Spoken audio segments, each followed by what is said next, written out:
Bore da bydd yn saith mewn yn ni te. Bore da ti'n iawn? Siwai pobl, bore da.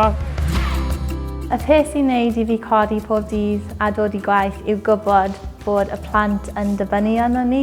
Jyst gweld llwyddiant ar ddiwedd y flwyddyn, diwedd y dydd, diwedd y wers hyd yn oed. Fi wedi dewis gyrfa sy'n rhoi gwobr nôl I fi mewn ffordd o ran gweld bod nhw'n datblygu a hwnna fel gwobr yn ei hun. Gweld gwein y disgyblion pryd maen nhw'n llwyddo, ysbrydoli'r plant, ysbrydoli nhw o fewn gwersi a hefyd ysbrydoli nhw mewn pethau tu allan i'r stafell dosbarth.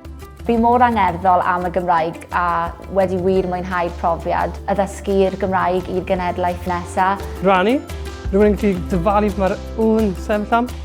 Mae pob blwyddyn gyda her gwahanol. Maen nhw mor bywiog, maen nhw mor frwdfrydig. Weithio maen nhw gallu bod bach yn galed I reoli.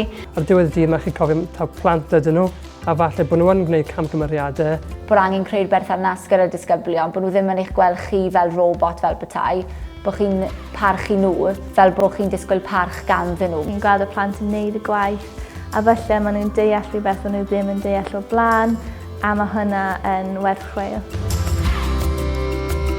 I gwybod bod y gwaith ni yn cael effaith arno nhw. Chi'n teimlo'n ifanc felly gyda'r plant a chi'n jyst yn gallu mwynhau. Mae'n bwysig bod nhw yn gwybod bod nhw'n gallu anelu a chyflawni eu llawn potensial.